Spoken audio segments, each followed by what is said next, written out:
d'une structure, d'une plateforme de communication et d'information qui a été, pour ainsi dire, créée par un de nos frères, journaliste de formation, mais qui est très impliqué dans les questions relatives à la renaissance du monde noir. Il s'agit du frère Amobe Mevege. Donc ici, nous sommes dans le local du Biz News TV, qui est donc une télévision qui, bientôt, à partir du mois de mars, si tout se passe bien, va apporter, disons, une dimension nouvelle pour ce qui est de la communication. C'est-à-dire que, à partir du support de multimédia, l'information sera un peu plus équilibrée s'agissant du monde noir. Pour être encore plus explicite, je dirais que souvent on a l'impression que seuls les échecs de l'Afrique et les souffrances du peuple noir sont en fait médiatisées. Les médias sont, pour ainsi dire, férus d'afro-pessimisme. Mais le fait est qu'il y a des acteurs de la Renaissance africaine et que ces acteurs, dans tous les domaines, dans le domaine de l'économie, dans le domaine de la politique, dans le domaine du droit, dans le domaine de la spiritualité, etc., sont en train de monter en puissance. Et personne ne relaie cette information-là, encore moins les télévisions d'État en Afrique. Il y en a 54. Et on a souvent l'impression que ces télévisions ne font que relayer la projection négative de l'homme noir, le déficit d'image, disons, qui lui colle à la peau. Si nous sommes réunis aujourd'hui, c'est parce que jeudi dernier, disons que ça fait 27 ans, donc ça fait quand même plus de 2 décennies, que le professeur Cheikh Anta Diop est retourné à son cas, pour utiliser une expression adéquate, c'est-à-dire qu'il n'est pas mort, mais il est retourné dans le monde de fusion avec les ancêtres bienfaiteurs. Donc il en est un de facto, il est un ancêtre bienfaiteur. Et nous avons coutume de critiquer nos hommes de science et de conscience, souvent sans prendre la précaution élémentaire de les lire et de comprendre le message qu'ils ont voulu véhiculer. Et à partir de maintenant, nous n'allons pas nous contenter de l'hommage traditionnel et rituelique. Nous allons travailler dans le sillage de ces grands hommes. Nous allons poursuivre et approfondir les thématiques qu'ils ont eu à explorer de leur vivant. Et c'est un honneur, une fierté pour nous de parler de notre ancêtre Cheikh Anta Diop. Et qui est Cheikh Anta Diop? Très précisément, Cheikh Anta Diop est un fils de l'Afrique profonde, né à Tietou en 1923 au Sénégal, en plein pays Wolof. Et de ce fait, Cheikh Anta Diop, qui appartenait à une famille qui a des liens avec les familles aristocratiques Wolof, a perdu très tôt son père. C'est un orphelin de père. Mais sa mère, Magatte Diop, s'est occupée de lui avec un certain nombre de parents, au point que Cheikh Anta Diop est devenu aujourd'hui la référence emblématique que nous connaissons. Personnellement, ma vie a changé, mon orientation intellectuelle a changé le jour où j'ai croisé cet homme. Et pour moi, je dirais juste 2 choses. Cheikh Anta Diop, c'est l'immensité du savoir un savoir encyclopédiste face à une modestie proverbiale. Cheikh Anta Diop, c'était l'humilité faite homme.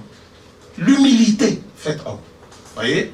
Souvent en Afrique, quand les gens ont des connaissances intellectuelles, ils ont tendance à devenir, pour ainsi dire, des icônes et des idoles. Et ils font l'auto-célébration. Et Cheikh Anta Diop, ce n'était pas le cas, c'est tout le contraire. Il pouvait même passer inaperçu. Et il avait une très grande faculté d'écoute, d'attention. Et pour lui, l'écoute était une sorte de pédagogie de la connaissance. Donc, c'est cet homme que nous avons croisé le 29 août 1985, à une époque où nous étions nous-mêmes destinés à être des diplômés acculturés en Occident, n'est-ce pas? Et puisque nous nous délections de la lecture de Platon, et notre vocation était de devenir des platonisants. Avec du recul, vous allez me dire, mais les platonisants pour faire quoi? Voilà. Eh bien, il a orienté notre propre itinéraire intellectuel. Et depuis lors, depuis 1985, n'est-ce pas? Ça fait maintenant 28 ans. Et nous sommes conscients que nous lui sommes redevables de notre propre émancipation intellectuelle. C'est ça qui explique maintenant la nécessité pour nous d'institutionnaliser ce que nous appelons Cheikh Anta Diop Day. Hein? C'est-à-dire que désormais, partout en Afrique, aux États-Unis ça existe déjà, mais partout en Afrique, les gens doivent célébrer le génie africain à travers celui qui l'incarne le mieux, le professeur Cheikh Anta Diop. C'est un peu cet exercice difficile que nous allons faire cet après-midi. Donc nous n'allons pas faire d'éloges et de superlatifs dithyrambiques, comme c'est souvent l'usage.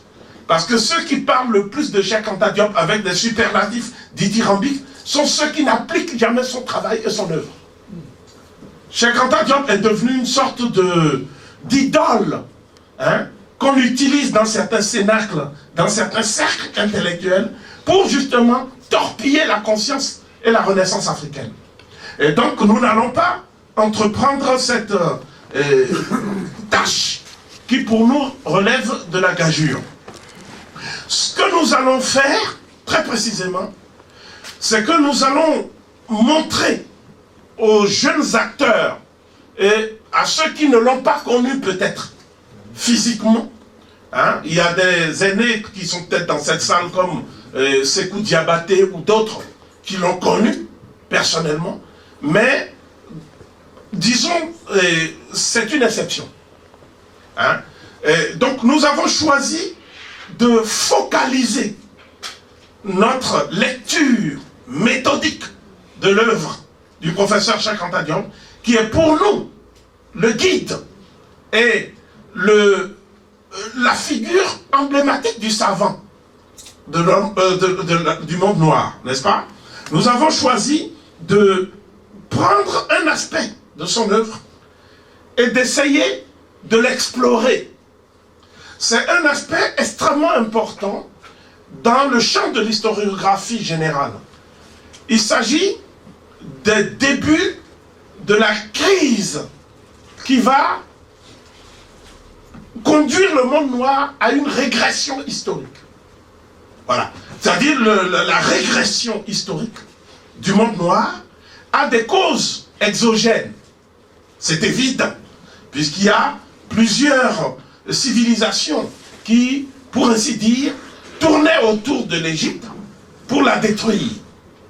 Mais face à un empire qui avait derrière lui 3 millénaires disons de prospérité, hein, et de stabilité, il va sans dire que les causes exogènes seules ne suffisent pas. Il y a donc des causes endogènes.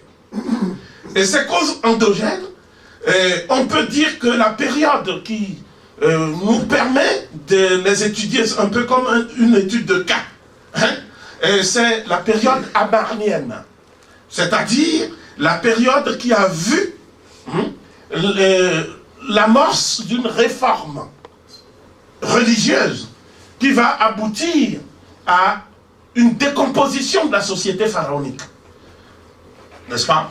Mais qui avait aussi une légitimité. C'est donc le pharaon Néfer Keperoure, Wa-Enre, Eknaton, qui a incarné cette période. Voici ce que le professeur Cheikh Anta Diop disait lui-même.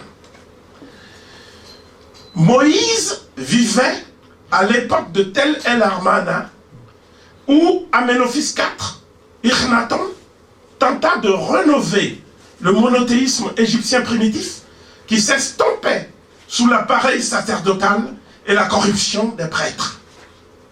Eknaton semble avoir tenté d'appuyer le centralisme politique dans l'immense empire qui venait d'être conquis sur un centralisme religieux. L'empire avait besoin d'une religion universelle. Moïse aurait été touché par cette réforme religieuse. Il s'est fait, à partir de ce moment, le champion du monothéisme dans le milieu juif. Le monothéisme, dans toute son abstraction, existait en Égypte qui elle-même l'avait emprunté au Soudan méroïtique, Éthiopie des anciens. Fin de citation. Donc, c'est le tome 1, page 44-45 de son ouvrage pionnier, Nations, nègres et cultures. Nous allons bien sûr entendre le professeur Cheikh Anta Diop lui-même, parce que c'est toujours un grand moment que de prendre ce contact direct avec l'homme à travers le message qu'il diffuse. Et cette occasion lui a été fournie par nos frères africains-américains. En 1985, donc quelques mois avant sa disparition, il a eu l'honneur et le privilège d'être reçu par la communauté des Africains américains à Atlanta, en Géorgie. Et comme les Africains américains sont particulièrement organisés, ils avaient déjà senti l'importance de la maîtrise de la communication et de l'information. Ils avaient donc leur propre télévision. Et c'est dans ce cadre qu'ils ont permis à Cheikh Anta Diop, dans une interview qui est restée célèbre, n'est-ce pas, de présenter de façon, disons, schématique, mais extrêmement vivante, et les principales thématiques historiographiques qu'il a défendues toute sa vie durant, et qui ont été, pour ainsi dire, confortées par la grande rencontre du Caire en 1974. Il s'agit du colloque international d'égyptologie qui s'est déroulé au Caire, n'est-ce pas, et qui a permis au monde savant de prendre toute la mesure de la consistance et de la solidité des thèses défendues par le professeur Cheikh Anta Diop et son disciple Théophile Obenga. Donc, nous allons déclencher tout de suite la séquence vidéo. Je demande donc aux techniciens de bien vouloir faire le nécessaire. Et à l'issue de la projection, nous allons nous retrouver pour, d'une part, présenter les points importants de l'œuvre. C'est ce que nous avons appelé Cheikh Anta Diop l'immortel, une vie au service de la maths. Et donc, nous allons présenter les points vraiment essentiels de l'œuvre, les points que nous gagnerions aujourd'hui à approfondir si nous souhaitons vraiment la renaissance du monde noir. Ensuite, vous allez entendre une communication qui, justement, reprend les éléments que Cheikh Anta Diop a fournis et qui a pour titre « Le culte divin journalier à Akhet-Aton, essai de reconstitution ». Akhet-Aton, c'est la nouvelle capitale qui a été créée par le pharaon Akhenaton une fois qu'il a entrepris de quitter Ouasset, c'est-à-dire la ville de Thèbes, pour aller ensuite mettre en place sa réforme dans une localité qui a été présentée comme une cité sainte.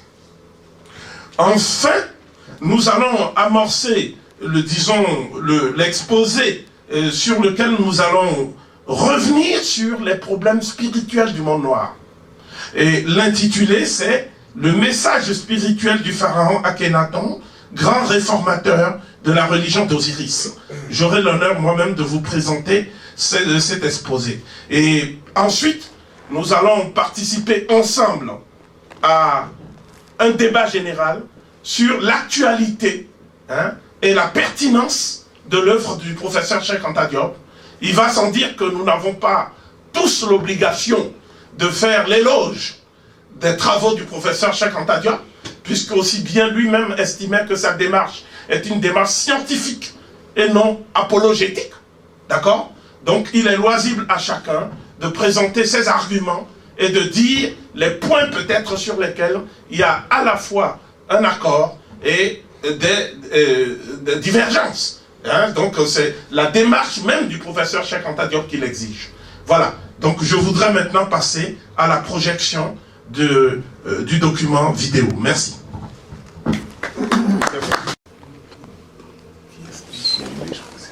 Le micro, s'il vous plaît.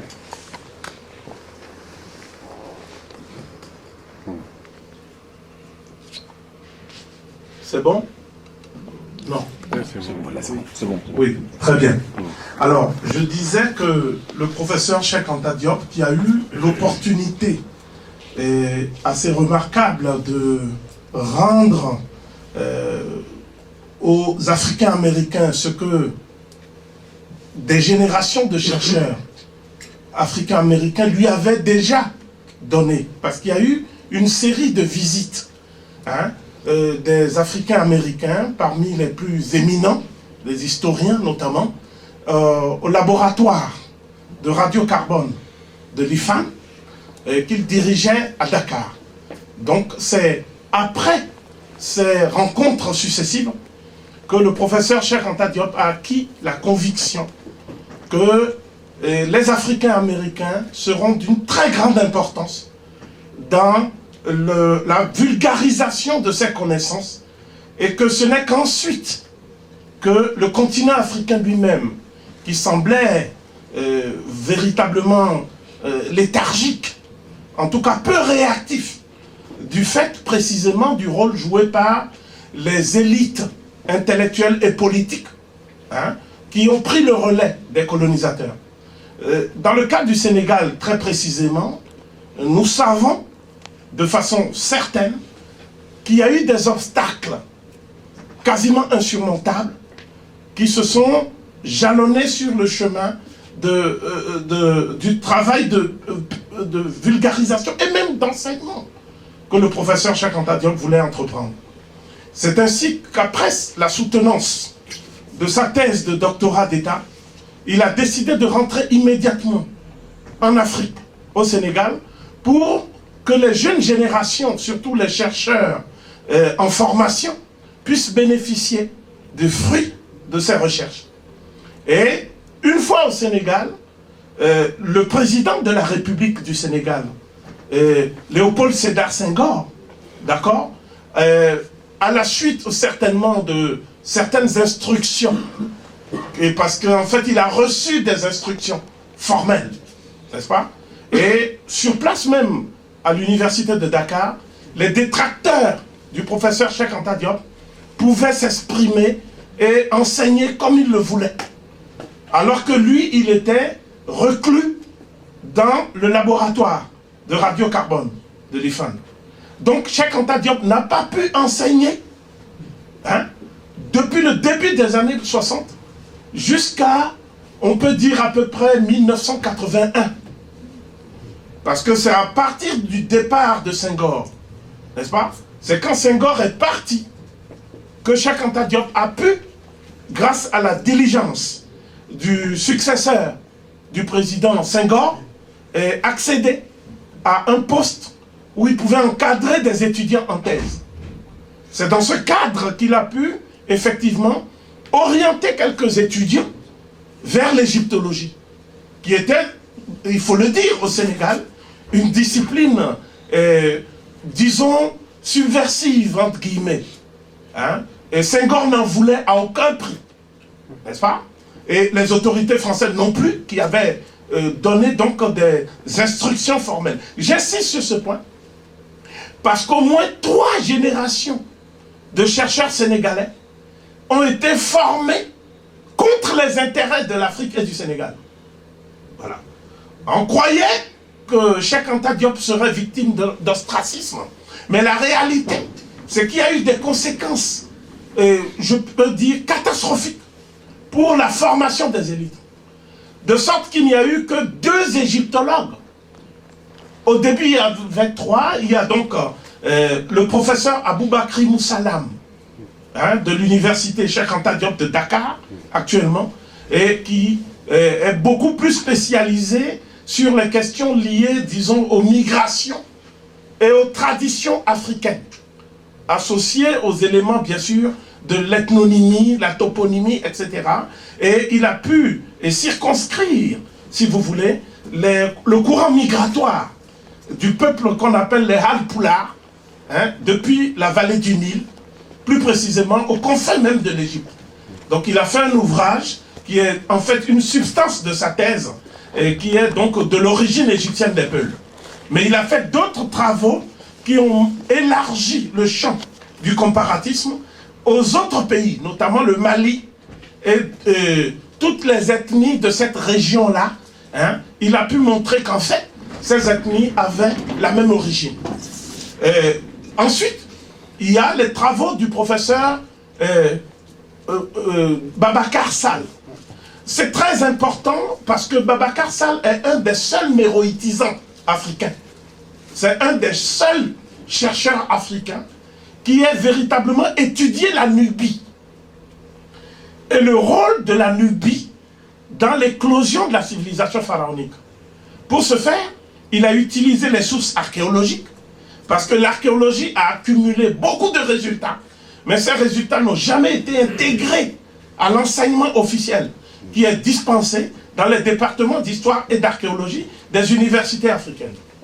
Il faut savoir que la plupart des universités africaines étaient des sous-produits de l'université française.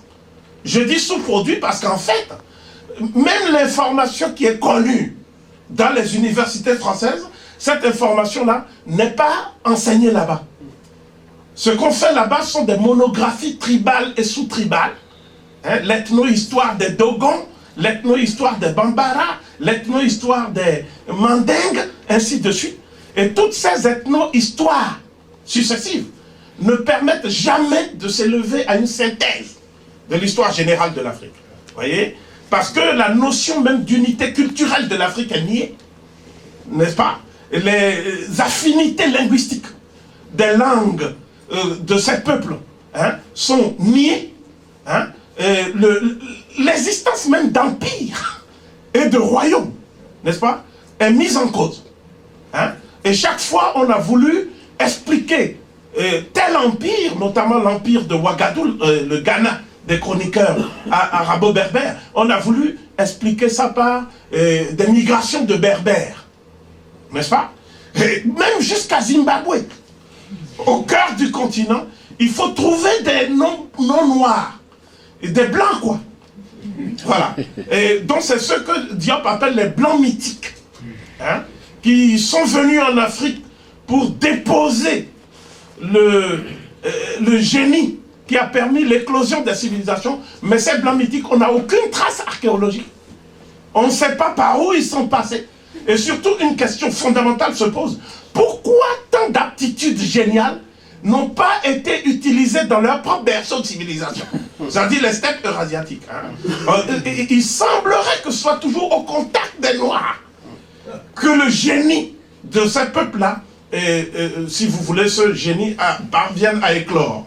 Voyez? Donc ces peuples, comme ce ne sont pas des Blancs, on a dit que non, ils ne sont pas des Blancs à peau blanche, mais ce sont des Blancs à peau brune et à peau noire, qu'on a appelé donc les Hamites ou Chamites. Donc quand vous entendez la catégorie d'Hamites ou de Chamites, il s'agit de ces fameux Blancs mythiques qui viennent en Afrique pour apporter la civilisation. C'est important de savoir que Cheikh Anta Diop, je voudrais qu'on revienne sur l'image précédente, merci. Cheikh Anta Diop est effectivement le produit de l'université française dans une certaine mesure, puisque sa soutenance a eu lieu à la Sorbonne, à l'amphithéâtre Liard, hein, donc pendant 7 heures de soutenance. Cheikh Anta Diop, seul face à une intelligentsia française hostile, hein, a bataillé et a mené, a apporté des éléments de preuve, etc. Et à l'issue de cette soutenance, qui était véritablement une des soutenances les plus extraordinaires jamais faites en Sorbonne, n'est-ce pas? Et on n'a pas voulu donner la mention très honorable à Cheikh Anta Diop. Voilà. Hein, donc il y a des gens qui ont dit non, il ne faut pas lui donner la mention très honorable, parce que si on lui donne cette mention, hein, il peut enseigner partout, même dans les universités européennes, et un peu partout. Le but, c'était de l'empêcher d'enseigner. C'est pour ça qu'on a donné la mention honorable seulement à sa thèse. Et d'ailleurs, quand on entend le compte-rendu qu'a donné le directeur de thèse, le doyen Aymar, n'est-ce pas, dans une interview qui a été recueillie, on se rend compte qu'en fait, le doyen Aymar lui-même était gêné, hein, de la note qui a été donnée finalement à cette thèse qui est une des plus brillantes jamais soutenues en Sorbonne. Et donc, Cheikh Anta Diop était, bien sûr, il y a d'autres savants qui ont étudié l'égyptologie, qui se sont intéressés à l'égyptologie, notamment des Haïtiens, comme Anténor Firmin, etc. Mais, ce qui est sûr, c'est que Cheikh Anta Diop est le premier savant africain qui a maîtrisé tous les domaines de l'égyptologie. Vous voyez, en regardant, en lisant de l'égalité des races humaines, vous verrez qu'il n'y a pas de dossier linguistique. Hein, parce que Anténor Firmin n'avait pas les éléments, les matériaux sous la main. Le dossier archéologique est à peine effleuré, ainsi de suite. Hein. Mais Cheikh Anta Diop est celui qui a mis au point toute une méthodologie pluridisciplinaire, hein, intégrant tous les compartiments du savoir. Et ça, c'est remarquable. Et ça a fait de Cheikh Anta Diop un des derniers savants encyclopédistes, hein, de l'époque contemporaine. Vous voyez? Donc, compte tenu de l'ampleur des domaines qu'il a eu à embrasser. Et Cheikh Anta Diop s'était d'abord spécialisé en physique nucléaire. Ce qu'on ne dit jamais, c'est qu'il faisait partie du laboratoire de Frédéric Joliot-Curie. Hein? Donc, il a participé, bien involontairement, à la confection de la première pile atomique française. Vous voyez? Que De Gaulle va ensuite utiliser pour faire des essais nucléaires au Sahara. Hein? Donc, Cheikh Anta Diop faisait partie de l'équipe des physiciens nucléaires. Je ne sais pas s'il y a eu beaucoup de physiciens nucléaires parmi les Africains à l'époque, n'est-ce pas? Mais en tout cas, c'était vraiment remarquable pour l'époque. Il a écrit des ouvrages sur cette question. Nous y reviendrons plus tard avec le travail de sensibilisation que nous allons effectuer bientôt dans la plupart des départements d'histoire et d'archéologie des universités africaines. On va commencer d'abord par le Cameroun, et puis ensuite, progressivement, on va prendre, disons, le temps. Hein, parce que la plupart des enseignants aussi ne connaissent pas l'œuvre de Cheikh Anta Diop. Ce n'est pas parce qu'ils sont réfractaires, parce que dans leur cursus, les ouvrages de Cheikh Anta Diop ne sont pas intégrés dans les références bibliographiques. Donc il nous revient de faire ce travail-là et de remédier à cette carence qui est assez dommageable. Ensuite, Cheikh Anta Diop, non seulement il s'est spécialisé en physique nucléaire dans le domaine des basses énergies, mais il a fait de la chimie nucléaire au Collège de France. Vous voyez? C'est là où il a pu entrer en contact avec Madame Delibria, avec un certain nombre de personnes qui vont l'aider techniquement ensuite à mettre au point le laboratoire de radiocarbone, qu'il a fait lui-même de ses mains. Il était tour à tour aide-labo, homme d'entretien, etc. Et puis, le laboratoire ensuite n'a pas été préservé comme il le fallait par l'État sénégalais. Après sa mort, il y a eu des incidents regrettables, n'est-ce pas? Et aujourd'hui, il est possible de visiter ce qu'il en reste. Ensuite, Cheikh Anta Diop est également un archéologue. Un archéologue remarquable parce qu'il a participé aux fouilles de Djenné, au Mali. il a fait des fouilles. Hein? Donc il suivait des équipes d'archéologues et des fouilleurs de terrain. Ce n'était pas quelqu'un qui prenait des résultats des travaux d'archéologie et qui ensuite les utilisait à sa façon. Non, comme le font tous les historiens généralistes. C'est quelqu'un qui connaissait le terrain et qui dirigeait des fouilles. Vous voyez? Ensuite, il faut noter que Cheikh Anta Diop était également un spécialiste de la sociologie historique. Hein? Vous voyez, il n'est que de prendre connaissance de la thèse principale et de la thèse secondaire, ce qui va donner plus tard l'Afrique noire précoloniale et l'unité culturelle de l'Afrique noire, pour voir à quel point il a étudié les structures qui sont à la base des États africains depuis que l'Égypte a régressé. Donc ce fut le cas de tous les empires et royaumes du Soudan occidental et d'une manière générale de toutes les formations sociales et politiques de l'Afrique.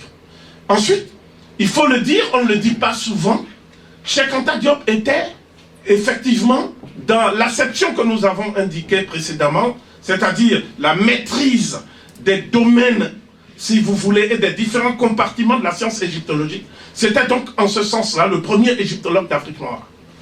Vous voyez, Anténor Firmin a fait l'égyptologie, mais s'agissant de l'Afrique, le continent, Cheikh Anta Diop est le premier dans cette acception-là. Et donc, il faut savoir que dès 1954, au moment où Alioune Diop lui donne la possibilité enfin de publier Nation nègres et culture, mais Nation nègre était écrit depuis 1949, en fait.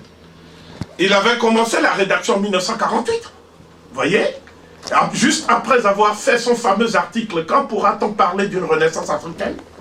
Et puis après, il a commencé Nation nègre, vous voyez.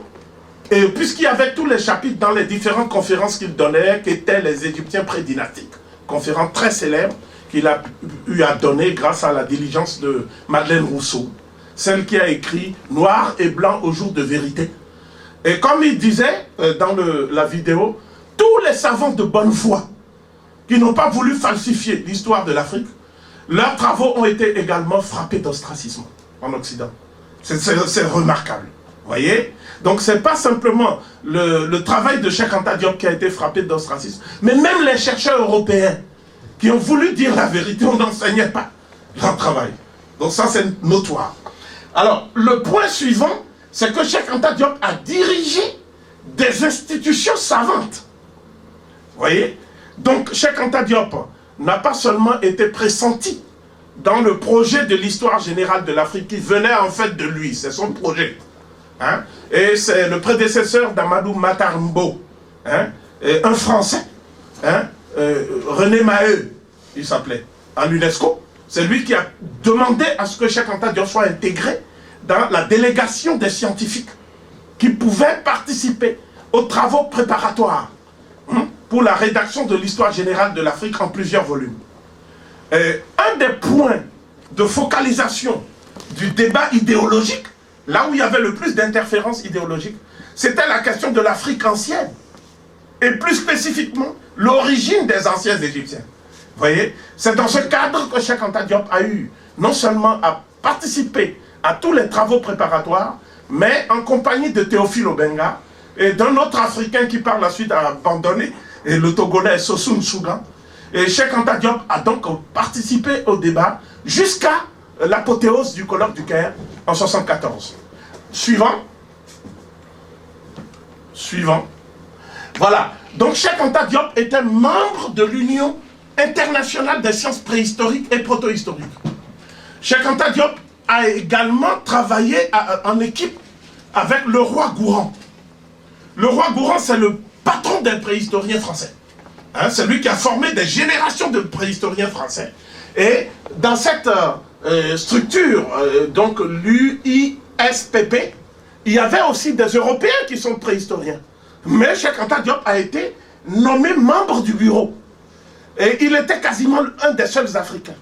Hein? Il y avait un autre Africain, mais qui était originaire de l'Afrique du Nord.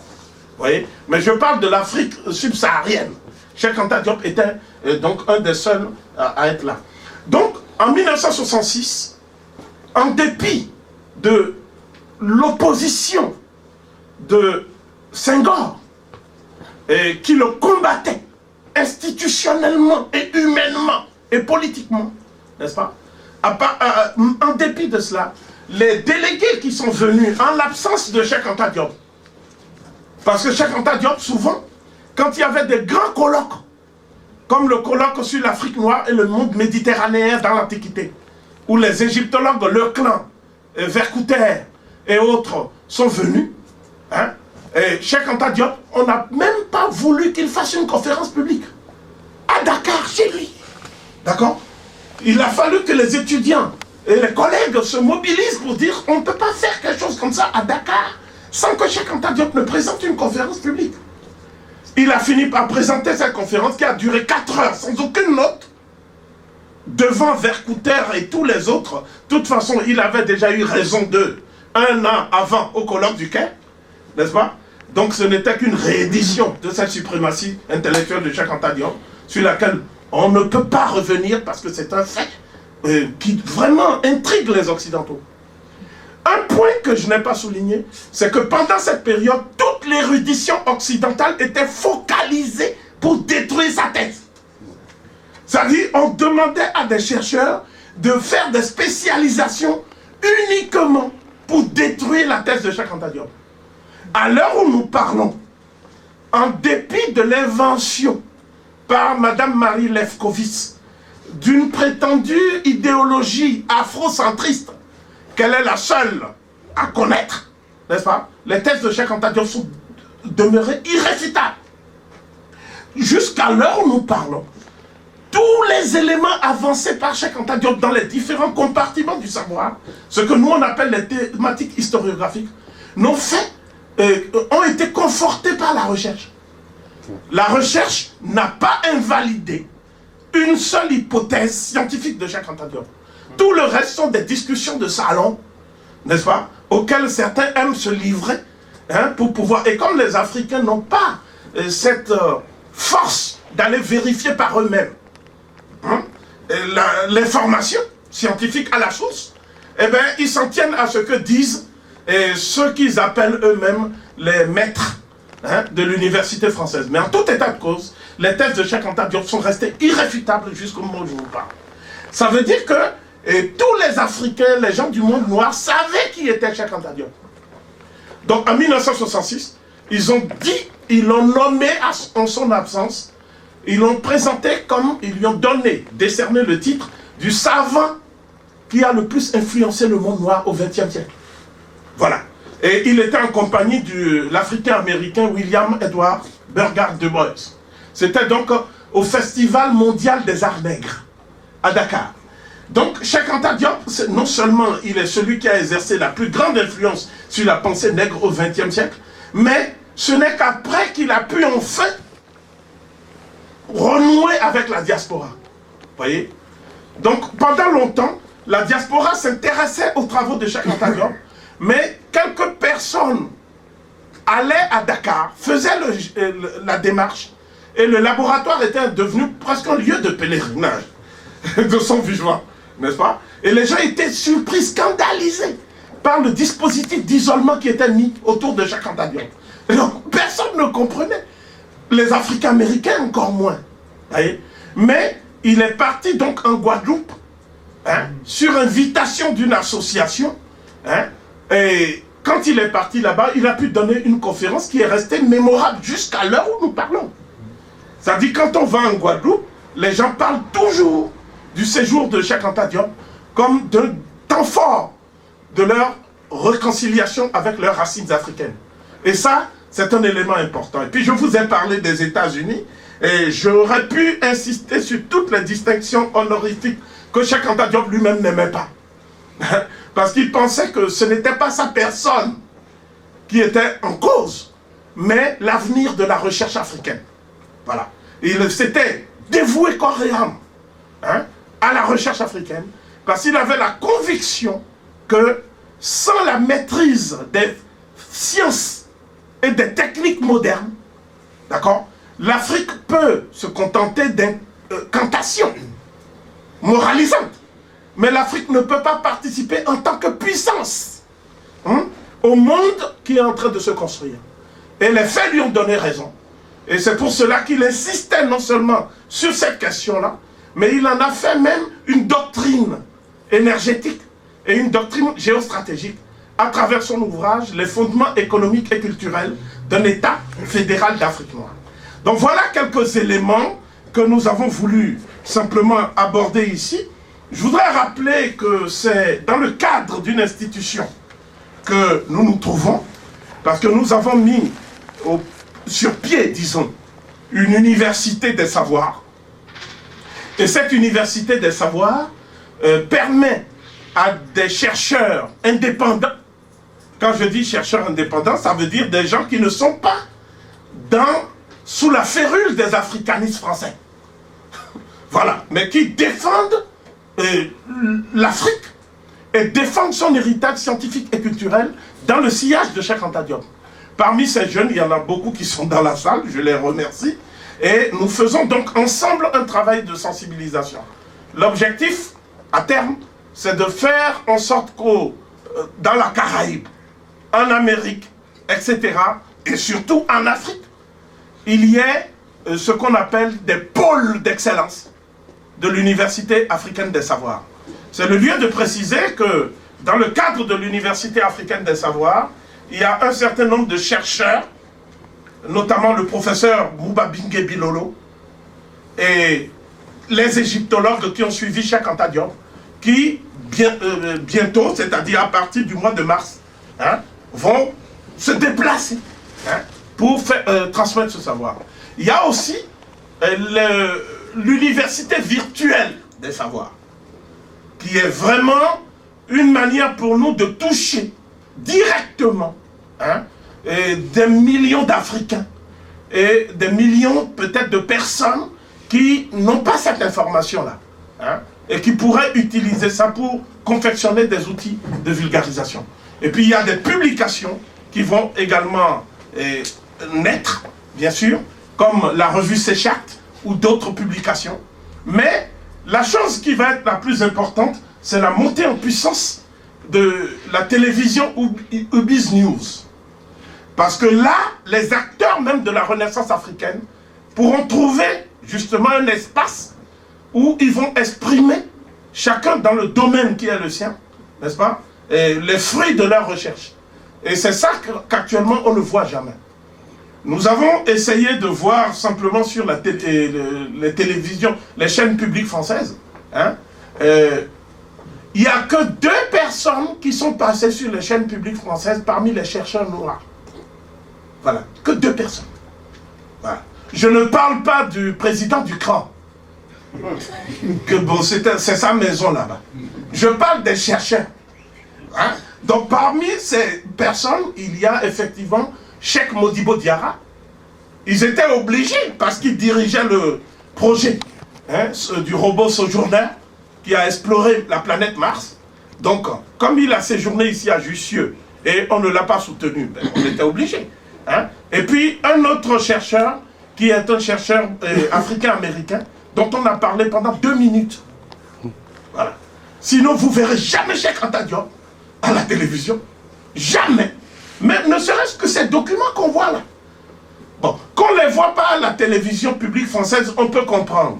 Mais sur les télévisions africaines, ce n'est pas normal. Vous voyez?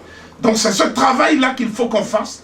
Et pour faire ce travail, il faut qu'on soit nombreux et qu'on se mette ensemble. Il faut une synergie. Vous voyez? Et c'est pour cela que je vais maintenant amorcer donc l'étape de la communication qui va suivre. Je lis le résumé brièvement. Donc, c'est important que vous compreniez que tout ce qui est fait ici, c'est la poursuite du travail. Nous avons parlé du pharaon Akhenaton, mais en fait, ce n'est pas tellement la personne du pharaon Akhenaton qui est importante, c'est le rôle de la spiritualité. Je ne parle pas de religion dans la Renaissance africaine.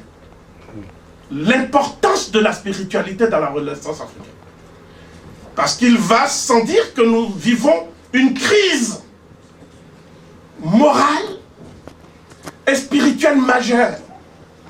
Le problème de l'Afrique, ce n'est pas un déficit scientifique.